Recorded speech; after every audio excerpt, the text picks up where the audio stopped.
আসসালামু আলাইকুম। আজকে আপনাদের সাথে শেয়ার করব বাসায় থাকা উপকরণ দিয়ে বোরহানি রেসিপি। এর জন্য একটা ব্লেন্ডারে জাগে ধনিয়া পাতা, পুদিনা পাতা আর কাঁচামরিচ দিয়ে দিয়েছি অল্প করে। এগুলোকে ব্লেন্ড করে পেস্ট করে নেব। একটা প্যানে আমি ১ কাপের মতো টক দই নিয়ে নিয়েছি। এখন টক দইটাকে ফেটিয়ে নিচ্ছি। কিছুক্ষণ ফেটিয়ে নেওয়ার পর এটা এরকম ক্রিমি হয়ে যাবে। এরপর এখানে দিয়ে দিচ্ছি পরিমাণ মতো চিনি।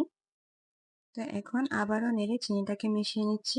এখন ছাঁকনির মধ্যে দিয়ে দিচ্ছি যে পুদিনা পাতা আর ধনিয়া পাতার পেস্টটা, এটাকে ছেঁকে দিয়ে দিচ্ছি। আর দিয়ে দিচ্ছি ভাজা জিরার গুঁড়া ১ চা চামচের মতো। এখন দিয়ে দিচ্ছি ১ চিমটি পরিমাণ লবণ। এখন সবগুলোকে একসাথে খুব ভালোভাবে মিশিয়ে নেব।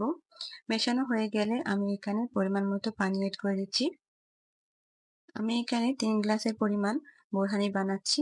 ১ চিমটি পরিমাণ দিয়ে দিচ্ছি গোলমরিচের গুঁড়া। তো খুব ভালোভাবে মিশিয়ে নিচ্ছি। এভাবে কিন্তু খুব সহজেই ইফতারের জন্য বোরহানি তৈরি করে ফেলতে পারবেন। রেসিপিটা ট্রাই করে দেখবেন। আশা করছি ভালো লাগবে।